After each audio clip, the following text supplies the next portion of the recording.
Good morning বন্ধুরা, welcome back to my channel বিশিং family blogs. আমি বুলবুল। তো চলে এসেছি আজ একটা নতুন ভিডিও নিয়ে। সবাই কেমন আছো?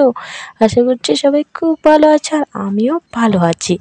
আর দেখো বন্ধুরা, কত ঠান্ডা, চারিদিকে কুয়াশা ভরা, কিচ্ছু দেখা যাচ্ছে না।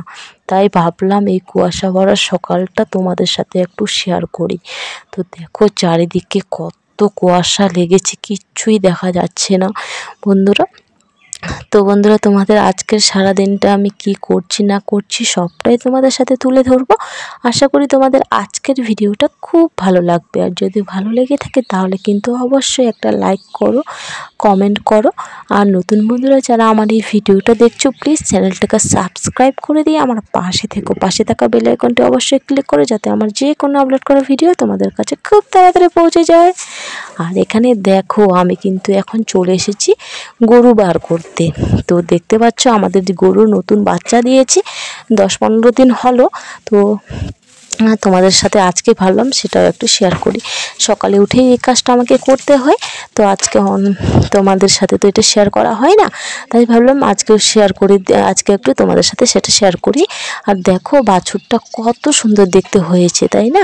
খুব সুন্দর হয়েছে বাছুরটা। তো ওকে এখন আমি বাইরে একটু বেঁধে রাখবো, তারপর ওর মাকে বের করবো। নাহলে তো, যেহেতু সারা রাত ওর মার কাছেই ছিল, তো এখন একটু সকালবেলাটা ওকে বেঁধে রাখতে হবে। দুধ বের করবো, নাহলে তো দুধটা পুরোটাই খেয়ে নিলে আবার দুধ হবে না। তো এই যে দেখো বন্ধুরা, এখন ওকে কিন্তু আমি একটা উপরে কাপড় দিয়ে দিলাম, যেহেতু এত ঠান্ডার মধ্যে আমরা মানুষরা থাকতে পারি না, ওরা তো কিছু বলতে পারে না। তো আমাদেরকে সেটা মানুষ হয়ে যদি আমরা পশুর যে কষ্টটা বুঝতে না পারি, তাহলে কে বুঝবে বলো, তাই না? তো দেখো ওর মাকেও আমি কিন্তু এখন বের করে দিয়েছি, আর পুরো রঙটা কিন্তু ওর মার মতোই হয়েছে। তো ওর মাকে আমি বাইরে খেতে দেবো, আর ওর বাছুরটাকে বাড়িতেই রাখা হবে। বাইরে বলতে গেলে আমার বাড়ির একদম পাশে, পেছনটায়। এই যে এখানে বেঁধে দেবো, এখানে খড় খেতে দেবো, আর এই যে বাঁশ পাতাগুলো আছে সেখানে একটু আমি দিয়ে দিলাম বেঁধে। আর একটু পরে গরম জল করে ওকে খেতে দেওয়া হবে, তারপরে দুধ বার করা হবে। তো দেখো বন্ধুরা, রৌদ্র কিন্তু উঠে গেছে, তারপরে গরম জল করে ওদের খাইয়ে তারপরে কিন্তু গরুর দুধটা আমরা বের করে নিয়েছি। তো মা বের করে নিল। তো যখন গরুটা দুধ বার করা হচ্ছিল, তখন আমি ক্যামেরার মধ্যে করতে পারিনি, কারণ এখানে ওকে একটু ধরতে হয়, কি করতে হয়, হাতে ফোন নিয়ে তো করা যাবে না। তো দেখো আমাদের দুধটা বের করা হয়ে গেছে, আর এখন বাছুরটাকে একটু খেতে দিলাম। আর এখানে দেখো বন্ধুরা, আমাদের গরুর দুধটা বের করে আমি হাঁড়িতে গরম করতে দেব। তো তার আগে ভাবলাম তোমাদেরকে একটু দেখিয়ে দিই। তো এখানে 2 কেজির মতো দুধ হবে। তো আমরা যেহেতু বাছুরটা এখন ছোট আছে, সেভাবে দুধটা বের করা হয় না, ওকে খেতে দেওয়া হয়, কারণ ও তো ছোটো আছে। আর একবারই বের করি না, 2বার বের করলে কিন্তু আবার বেশি দুধ হবে, কারণ আমরা তো আর কোথাও বিক্রি করি না, বাড়িতেই খাই। এই 2 কেজির দুধ আমরা খেতে পারি না। তো আমার ছেলেও এখন তেমনটা খায় না। তো এই যে দেখো, এখন আমি দুধটা গরম করতে দেব, মানে পায়েস বানাবো। তো উনানে, এই যে দেখো উনানটা জ্বালিয়ে এখানে দুধটা গরম করতে দিলাম। তারপর পায়েসটা, চালটা আমি ওইদিকে ঘি দিয়ে মাখিয়ে রেখেছি, তেজপাতা দিয়ে দিয়েছি। আর এখন আমি চালটাও দিয়ে দেবো। তো এদিকে পায়েসটা হবে, এদিকে সবজি কাটাকাটি করব। তো দেখো, এই যে এখন আমি চালটাও দিয়ে দিচ্ছি। তো আজকে আমি যাব আমার ননদের বাড়ি। তো ননদের যে বৌমা আছে, মানে আমারও বৌমা হবে, আমার ভাগ্নের বউ, আমার বৌমা। তো এই বয়সে কিন্তু আমি ঠাকুমা হতে চলেছি, মানে এত আনন্দ আর খুশি, তোমরাই বলো। এত কম বয়সে যদি ঠাকুমা হই, তো কার না আনন্দ হবে বলো না, তাই না? তো সেই জন্য বৌমা যেহেতু অসুবিধা আছে, তো তাকে আমরা মার সাথে, আমার শাশুড়ি মায়ের সাথে নিজের হাতে আমি রান্না করে বৌমার জন্য ভাত বা তার সাথে অনেক কিছু রান্না করে নিয়ে যাব। ভাবছি আজকে অনেক দিন থেকে যাওয়া হয় না, তো সেই উপলক্ষে যাওয়া হবে, দেখেও আসবো, তার সাথে বৌমাকে একটু খাবার দিয়েও আসি। তো এখানে দেখো, খাসির মাংস নিয়ে আসা হয়েছে, সকালবেলা নিয়ে এসেছি, এখানে ধুয়ে রেখে দিয়েছি। আর সব দেখো, পেঁয়াজ, কাঁচা লঙ্কা, যত কিছু আছে সব কেটে রেখে দিয়েছি। আর এখানে মাংসটা আমি ম্যারিনেট করে রেখে দিয়েছি। হলুদ, লবণ, তেল, পেঁয়াজ দিয়ে। আর এদিকে ডালটাও গ্যাসে আমি বসিয়ে দিয়েছিলাম। এই যে দেখো, এটা হচ্ছে কিন্তু বিউলির ডাল। তোমাদের এর আগেও বলেছি, আমাদের গ্রামের এদিকে কিন্তু বিউলির ডালটা খুব প্রিয়। তো এখানে দেখো আমি রেখে দিয়েছি বিউলির ডালটা সিদ্ধ করে। আর দুধটা যে আরও ছিল বালতিতে, সেই দুধটা আলাদাভাবে ওটা আমি গরম করতে দেবো হাঁড়িতে করে, কারণ কিছু তো আমরা চায়ের জন্য রাখতে হবে।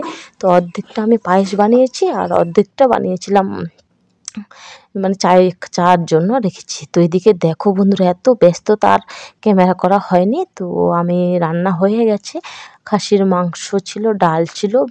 তো এই যে দেখো, দুটো টিফিনে মাংসটা রেখেছি। এটা হচ্ছে দিদিভাইয়ের বাড়িতে, মানে বৌমার জন্য নিয়ে যাব। আর এটা অল্প বাড়ির জন্য রেখে দিলাম, মানে আমার বরের জন্য, ওরা খাবে। আর এখানে দুটো টিফিন আমি নিয়ে যাব বৌমার জন্য। শুধু তো বৌমার জন্য না, দিদিভাই ওরা আছে, ওরাও একটু একটু করে খাবে, তাই না? আর এখানে দেখো বেগুন ভাজা। তো বন্ধুরা দেখো, এখানে আমি সবগুলো নিয়ে যাওয়ার জন্য কিন্তু রেডি করে রেখে দিয়েছি। এই যে দেখো, গামলাতে ভাত নিয়ে নিয়েছি। আর এখানে দুটো টিফিনে যে মটনটা নিয়েছিলাম সেটা এই যে দেখো প্লাস্টিকেও বেঁধে নিয়েছি যাতে পড়ে না যায়। আর এটা এই যে দেখো পায়েসটা যে রান্না করেছিলাম, তো সেটা এখানে নিয়ে নিয়েছি পায়েসটা। আর এখানে ডালটা নিয়েছি। আর এখানে একটা গরম দুধ, মানে কাঁচা বলবো না, গরম করে নিয়েছি দুধটা চা খাওয়ার জন্য। তো আলাদাভাবে নিয়ে নিয়েছি। চলো বন্ধুরা, এখন আমরা চলে যাব।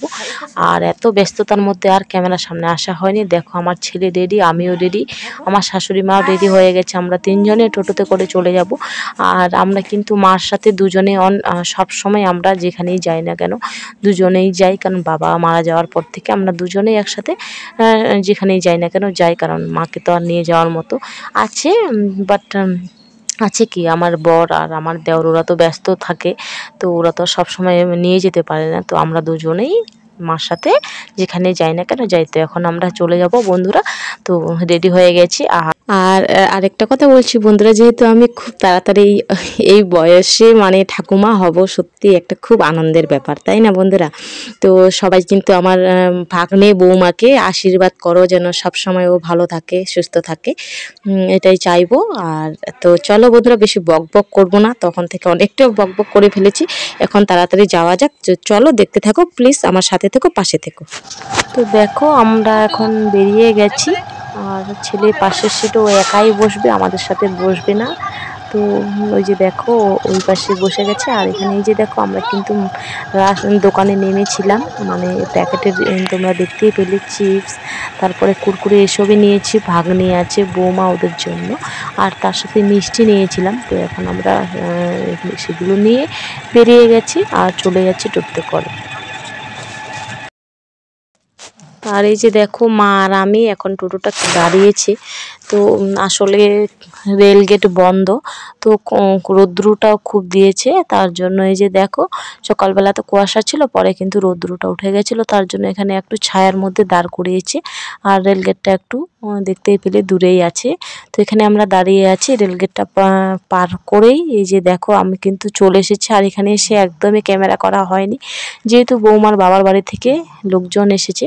তো আর সেখানে একটু হেল্প করে দিয়েছিলাম, মানে দিদিভাই ওরাই অনেক কিছু রান্না করেছিল, দিদিভাই একটু বাইরের কাজগুলো করছিল, তাই আমি ওখানে একটু সবজিটা একটু হাতা দিয়ে নাড়াচ্ছিলাম। আর এখানে দেখো, এখানে এসেও কিন্তু দিদিভাই ওরা মটন নিয়ে এসেছে। এই যে দেখো, সবজি অনেক কিছুই এদের বাড়িতেও দিদিভাইয়ের বাড়িতেও রান্না হয়েছিল, তো সেগুলোও একটু তোমাদের সাথে একটু একটু করে শেয়ার করছে। যে দেখো, পাঁপড় ভাজা, সবজি, আর সবার জন্য থালাতে করে কিন্তু ভাত সাজিয়ে নেওয়া হয়েছে। বৌমার বাবার বাড়ি থেকে এসেছিল, তাদেরকে আগে খেতে দেওয়া হবে, কারণ ওরা তো অনেকক্ষণে এসেছে, চলে যাবে বাড়ি, তারপরে আমরাও খাওয়া দাওয়া করে চলে যাব। এই যে দেখো, এখানে মাছ, মাংস, সবজি, পাঁপড় ভাজা, ডাল, এসব দিদির বাড়িতে এসে সবাই মিলে একসাথে রান্না করলাম। তো এই যে দেখো, সবাইকে খেতে দিয়ে দিয়েছি। তো তারপরেই আমরা, মা ওদের সাথে খেয়ে নিয়েছিল আর আমি পরে খেয়েছি। তো খাওয়া দাওয়ার পরেই কিন্তু আমরা বাড়ি চলে গেছি। তো বন্ধুরা, আজকের এই ছোট্ট ব্লগটা আমার কেমন লাগলো অবশ্যই কিন্তু কমেন্ট বক্সে কমেন্ট করতে ভুলো না। ভালো লাগলে প্লিজ একটা লাইক করে দিও। আর যদি নতুন বন্ধুরা আমার এই ভিডিওটা দেখে থাকো, প্লিজ চ্যানেলটিকে সাবস্ক্রাইব করে দিয়ে আমার পাশে থেকো। পাশে থাকা বেল আইকনটা কিন্তু অবশ্যই ক্লিক করো, যাতে আমার যে কোনো আপলোড করা ভিডিও তোমাদের কাছে খুব তাড়াতাড়ি পৌঁছে যায়। তো বন্ধুরা, আজকের মতো এখানেই বিদায় নিলাম। দেখা হবে নতুন কোনো ব্লগে। ততক্ষণের জন্য সবাই ভালো থাকবেন, সুস্থ থাকবেন আর সাবধানে থাকবেন। Tata, bye bye.